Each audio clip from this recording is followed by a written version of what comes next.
Hello friends, मैं पूर्णचंद्र साहू आप सभी को स्वागत करता हूं मेरा यूट्यूब चैनल माइनिंग लेजिस्लेशन मैं पीसी साहू में। आज का जो एमसीक्यू सेट है ये सभी टाइप का डीजीएमएस एग्जामिनेशन के लिए बनाया गया है। तो आगे बढ़ने से पहले जैसे मैं हमेशा बोलता हूं कि जो लोग चैनल में नया है चैनल को सब्सक्राइब कीजिए, बेल आइकन को प्रेस कीजिए और खुद देखने के साथ साथ अपना फ्रेंड सर्कल में ये वीडियो को शेयर कीजिए ताकि मैक्सिमम लोग इसका फ़ायदा उठा सकें। तो शुरू करते हैं आज का वीडियो। फर्स्ट क्वेश्चन की तरफ बढ़ते हैं। What is an EMP? EMP क्या है? जैसे आप जानते हैं कि ईएमपी का फुल फॉर्म है एनवायरनमेंट मैनेजमेंट प्लान। तो ईएमपी के रिगार्डिंग कुछ स्टेटमेंट 4 ऑप्शन में दिया गया है और उनमें से हमको सही स्टेटमेंट को आइडेंटिफाई करना है। तो ऑप्शन ए बोल रहा है an EMP is a site specific plan developed only to ensure that all necessary measures are identified and implemented in order to protect forest। ये बोल रहा है कि EMP एक साइट स्पेसिफिक प्लान है, यानी कि अलग अलग साइट्स के लिए अलग अलग एनवायरनमेंट मैनेजमेंट प्लान बनाया जाता है जो कि सभी प्रोटेक्टिव मेजर्स को आइडेंटिफाई करते हुए उसका इम्प्लीमेंटेशन स्टेटस उसमें रहता है, जिसका मेन उद्देश्य रहता है कि फॉरेस्ट को प्रोटेक्ट करने के लिए। ऑप्शन बी क्या बोल रहा है? An EMP is a site specific plan only to ensure that all necessary measures are taken to protect water. यानी कि एनवायरनमेंट मैनेजमेंट प्लान एक साइट स्पेसिफिक प्लान है जो वाटर को प्रोटेक्ट करने के लिए जितना भी नेसेसरी मेजर्स हो सकते हैं उसको आइडेंटिफाई करता है।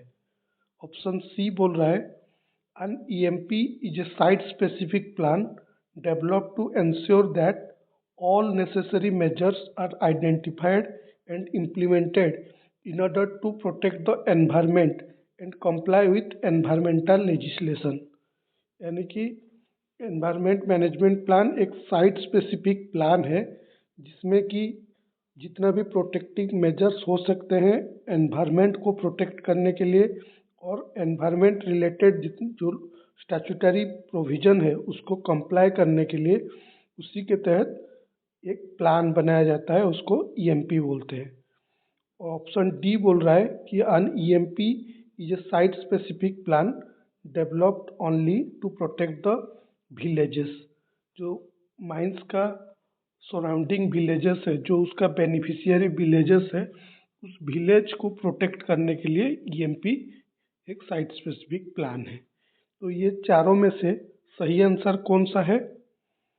जैसे आप जानते हैं कि ईएमपी एनवायरनमेंट को प्रोटेक्ट करने के लिए और एनवायरमेंटल रिलेटेड जितना भी स्टैट्यूटरी प्रोविज़न है उसको कंप्लाई करने के लिए एक साइट स्पेसिफिक प्लान है, जो चीज़ की ऑप्शन सी में लिखा गया है। इसीलिए इसका सही आंसर ऑप्शन सी होगा। नेक्स्ट क्वेश्चन की तरफ बढ़ते हैं। Core recovery depends on dash. जो कोर एक्सप्लोरेशन करते हैं, एक्सप्लोरेशन के दौरान जो कोर रिकवरी होता है, हम लोग जो सिलिंड्रिकल फॉर्म में कोर को रिकवर करते हैं वो किस चीज़ के ऊपर डिपेंड करता है? ऑप्शन ए बोल रहा है strength of the rock. Option B बोल रहा है fracture presents in the rock, जितना भी रॉक में फ्रैक्चर्स प्रेजेंट्स होंगे। ऑप्शन सी बोल रहा है टाइप्स ऑफ रॉक, ये किस टाइप का रॉक है, इग्नियस रॉक है, सेडिमेंटरी रॉक है या मेटामॉर्फिक रॉक है, उसके ऊपर डिपेंड करता है। और ऑप्शन डी बोल रहा है ऑल ऑफ दीज, यानी कि ये सभी चीज़ों के ऊपर डिपेंड करता है। तो इसका सही आंसर क्या होगा? कोर रिकवरी किसके ऊपर डिपेंड करेगा? सभी के ऊपर, ऑल ऑफ दीज। रॉक का स्ट्रेंथ के ऊपर भी डिपेंड करेगा, इस रॉक में कितना फ्रैक्चर है उसके ऊपर भी डिपेंड करेगा, क्योंकि ज़्यादा फ्रैक्चर होंगे तो रिकवरी ज़्यादा हो नहीं पाएगा। ऑप्शन सी में जो लिखा है टाइप ऑफ रॉक उसके ऊपर भी डिपेंड करता है। तो ये तीनों चीज़ के ऊपर को रिकवरी डिपेंड करता है। इसके लिए इसका सही आंसर होगा ऑप्शन डी। नेक्स्ट क्वेश्चन की तरफ बढ़ते हैं। The fast phase that leads to removal of ore is called dash. Option 4 तो जो ऑप्शन दिया गया है इनमें से कौन सा फेज सबसे पहले आता है ओर रिमूवल प्रोसेस में? Option A beneficiation, option B extraction, option C rehabilitation, option D transportation. तो इसका सही आंसर क्या है? फास्ट फेज क्या है? इसका सही आंसर है ऑप्शन बी एक्सट्रैक्शन। यानी कि पहले तो हम एक्सट्रैक्ट करेंगे ना। बेनिफिशिएशन का मतलब क्या है? बेनिफिशिएशन का मतलब है कि क्वालिटी इम्प्रूव करना। कैसे क्वालिटी इम्प्रूव करेंगे? जो भी वेस्ट मटेरियल है, जो भी इम्प्यूरिटीज है और के साथ, क्योंकि ओर में सिर्फ मिनरल नहीं रहता है, उसके साथ इम्प्यूरिटीज भी रहता है। तो बेनिफिशिएशन प्रोसेस में हम लोग क्या करते हैं? उस इम्प्यूरिटीज को निकालते हैं, सेपरेट करते हैं ओर बॉडी से। तो इम्प्यूरिटी को अगर हम लोग सेपरेट करेंगे तो जो कंटेंट रहेगा, परसेंटेज ऑफ मिनरल ज़्यादा रहेगा और वेस्ट मटेरियल सेपरेट हो जाएगा। तो वो प्रोसेस को बोलते हैं बेनिफिशिएशन। ठीक है, तो ये तो सेकेंडरी पार्ट हो गया। लेकिन पहले एक्सट्रैक्शन होने के बाद जाके ये प्रोसेस होगा रिहैबिलिटेशन। रिहैबिलिटेशन मतलब क्या है? कि हम लोग जो वेस्ट मटेरियल निकालते हैं उसको रिक्लेम करने के बाद उसमें जो पेड़ पौधा लगा देते हैं, स्पेसीज लगा देते हैं, सैपलिंग्स आके लगा देते हैं और उसको फिर एक आर्टिफिशियल ग्रीनरी डेवलप करने को कोशिश करते हैं, उसको बोलते हैं रिहैबिलिटेशन। तो ये भी मतलब लेटर स्टेज का प्रोसेस है। ट्रांसपोर्टेशन, एक्सट्रैक्शन होने के बाद जाके ट्रांसपोर्टेशन होगा। इसलिए जो क्वेश्चन बोल रहा है कि ये चारों में से फास्ट फेज क्या है, इसका सही आंसर होगा एक्सट्रैक्शन, जो कि ऑप्शन बी में है। नेक्स्ट क्वेश्चन की तरफ बढ़ते हैं। What do you mean by conveyor control? Conveyor control का मतलब क्या है? ऑप्शंस क्या क्या है? ऑप्शन ए बोल रहा है controlling the material flow according to conveyor speed to reduce the power consumption. Option B बोल रहा है controlling the conveyor speed according to material flow manually.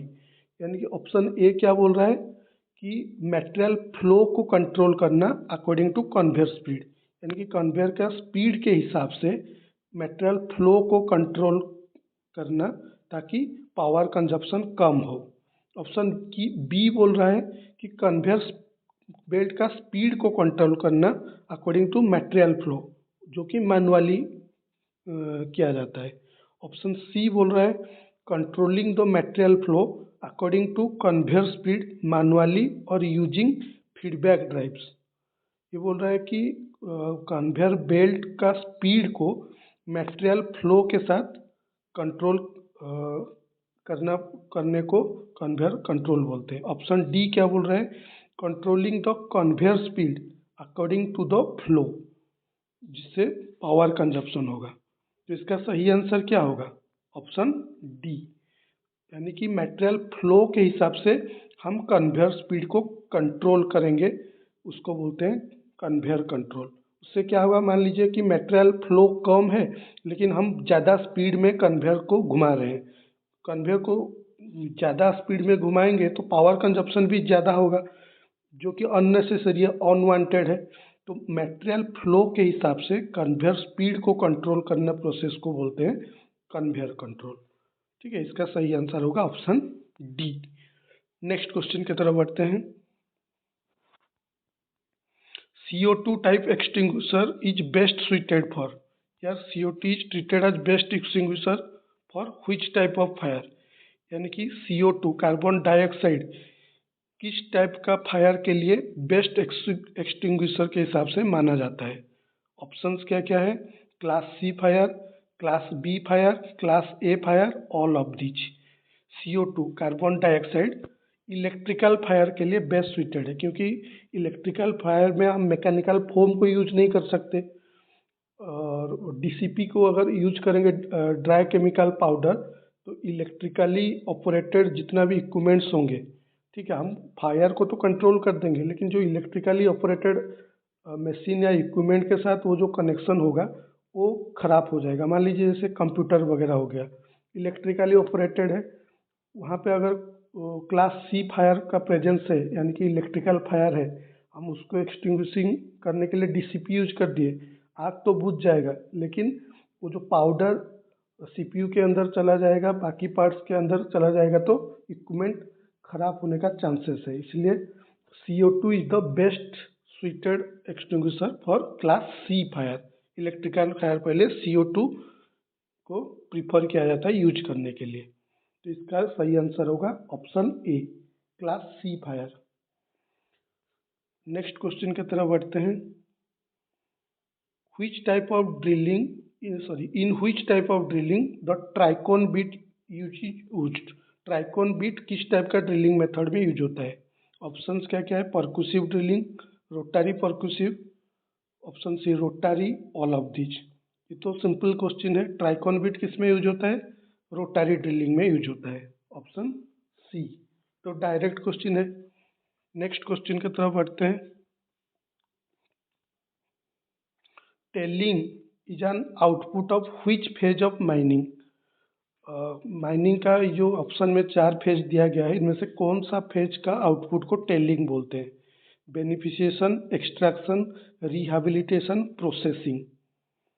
का सही आंसर क्या होगा? जैसे अभी डिस्कस किए, बेनिफिशिएशन प्रोसेस में हम लोग क्या करते हैं कि ओर क्वालिटी को इम्प्रूव करते हैं। ओर क्वालिटी को इम्प्रूव कैसे करेंगे? जो भी इम्प्योरिटीज या वेस्ट मटेरियल है उसको सेपरेट करेंगे ओर से, तो उसको ही बोलते हैं टेलिंग। इसीलिए इसका सही आंसर होगा ऑप्शन ए, बेनिफिशिएशन। इसमें कंफ्यूजन होने वाला ऑप्शन एक्सट्रैक्शन, रिहैबिलिटेशन तो समझ जाएंगे, वो उसका आउटपुट टेलिंग नहीं होगा। प्रोसेसिंग में कंफ्यूजन हो सकता है। प्रोसेसिंग का मतलब होता है कि sizing.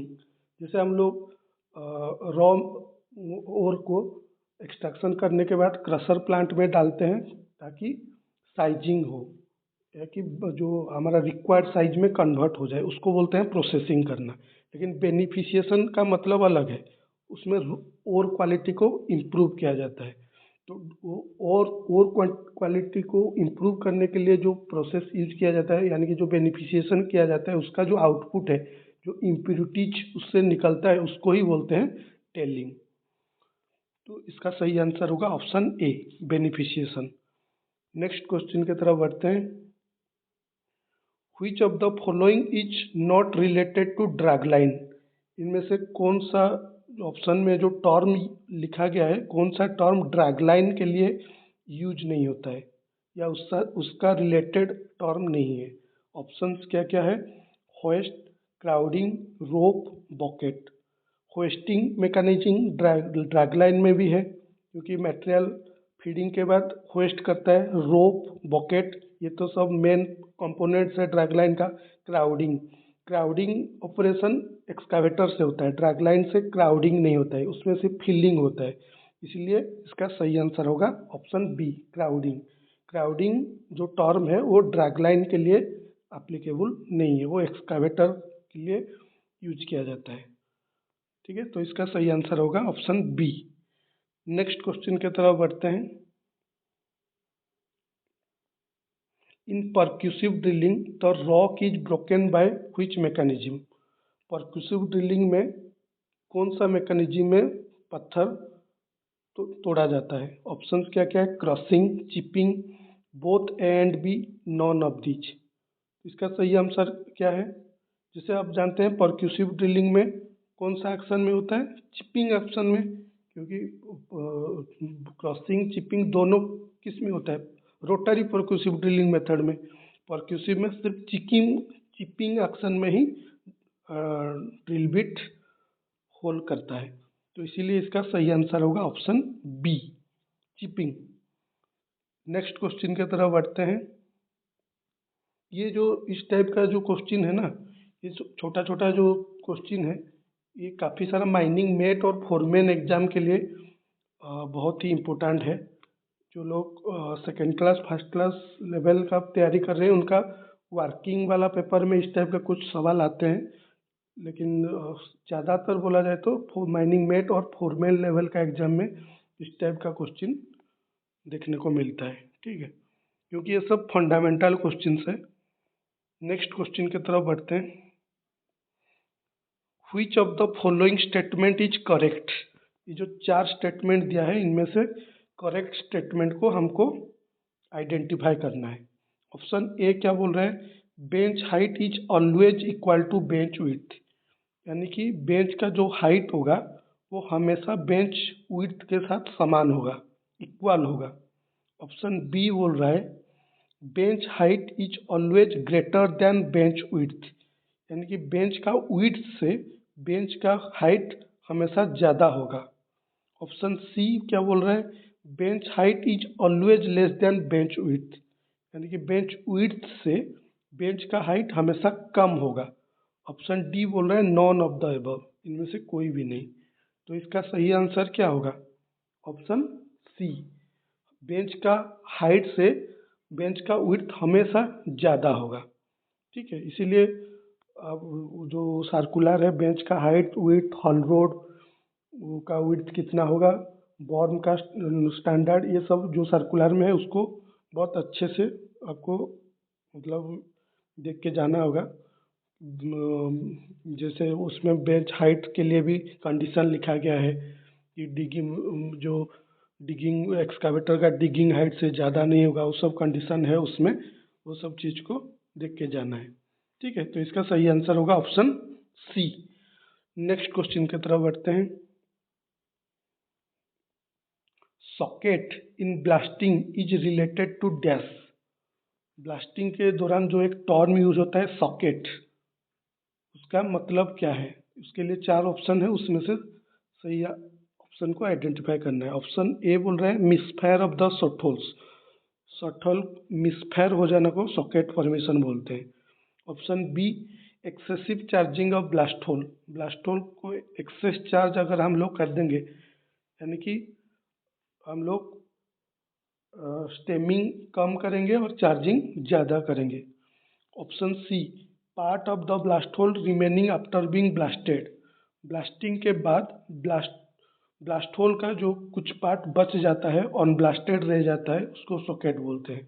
Option D falls in exploder, exploder में कुछ प्रॉब्लम है उसको सॉकेट बोलते हैं। तो इसका सही आंसर क्या है, ये तो डेफिनेशन में क्लियरली मेंशन्ड है एमएमआर का रेगुलेशन 2, ऑप्शन सी होगा इसका करेक्ट आंसर। सॉकेट मतलब क्या है, part of the blast hole remaining after being blasted, blasting होने के बाद ब्लास्ट होल का जो कुछ पार्ट बच जाता है, अगर जैसे मान लीजिए कहीं पे फॉल्ट है, हम जो जिस बेंच में ब्लास्टिंग कर रहे हैं मान लीजिए वहाँ पे फ्रैक्चर से फॉल्ट है, हम लोग चार्ज करके ब्लास्ट कर दिए, अगर एक पूरा एक्सप्लोसिव तो फट गया, अगर एक्सप्लोसिव बच जाता है तो उसको बोलते हैं मिसफायर।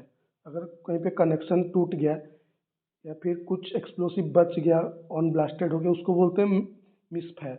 लेकिन अगर एक्सप्लोसिव जितना हम यूज किए थे सभी एक्सप्लोसिव एक्सप्लोड हो गया, लेकिन फिर भी ब्लास्ट होल का कुछ पार्ट बच गया वैसे कि वैसा खड़ा हुआ है होल, उस जो रिमेनिंग पार्ट बच गया है ब्लास्ट होल का उसको बोलते हैं सॉकेट। तो इसके लिए इसका सही आंसर होगा ऑप्शन सी। नेक्स्ट क्वेश्चन की तरफ बढ़ते हैं।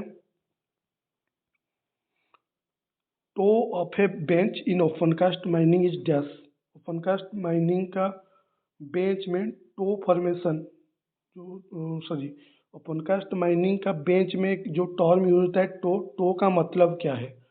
Option A inclination of the bench, option B top most part of the bench, option C part both A and D, option D bottom most part of the bench.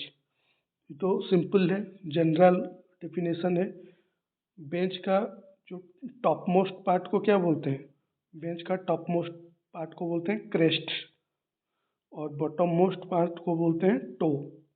ठीक है, तो इसके लिए इसका जो बोल रहा है डेफिनेशन पूछ रहा है कि टो किसको बोलते हैं, तो bottom most part of the bench is called toe, और टॉप मोस्ट पूछता तो वो होता क्रेस्ट। इसका सही आंसर होगा ऑप्शन डी। नेक्स्ट क्वेश्चन की तरफ बढ़ते हैं। Slope stability radar SSR, slope stability radar is used in opencast mining for measurement of dash, opencast mining में स्लोप स्टेबिलिटी राडार जो हम यूज करते हैं SSR, वो किस चीज़ का मेजरमेंट करने के लिए यूज किया जाता है? Option A compressive strength of rock, option B water level, option C rock stress, option D rock displacement. तो SSR हम लोग डॉम्प फेल्योर को या और बेंच फेल्योर को या डॉम्प फेल्योर को असेस करने के लिए यूज करते हैं। तो उसमें क्या मेजरमेंट होता है? Rock displacement. रॉक हम लोग जो डंप करके रख रहे हैं, डंपिंग कर रहे हैं, तो रॉक में अगर कुछ डिस्प्लेसमेंट हुआ तो SSR उसको रीड करता है, उसको मेजरमेंट करता है। ठीक है, कुछ मूवमेंट अगर हुआ तो ईयरली हमको प्रोटेक्टिव मेजर्स लेने के लिए वो हमको सिग्नल दे देता है। तो SSR जो यूज होता है वो रॉक डिस्प्लेसमेंट को मेजर करने के लिए। इसका सही आंसर होगा ऑप्शन डी। नेक्स्ट क्वेश्चन की तरफ बढ़ते हैं। Dozer operator should park the dozer. Dozer operator कैसे डोजर को पार्क करेगा? उसका सही कंडीशन क्या है? इसके लिए 4 ऑप्शन दिया गया है। Stable ground with the blade elevated. Stable ground में ब्लेड को एलिवेट करके, यानी कि ऊपर उठा के। ऑप्शन बी बोल रहे हैं at the edge of the dump. Dump का एज में with the blade elevated, blade को एलिवेटेड करके। Option C at the specified place of parking with the blade of dozer rest on the ground. Ground के ऊपर blade को रख के specified place of parking में।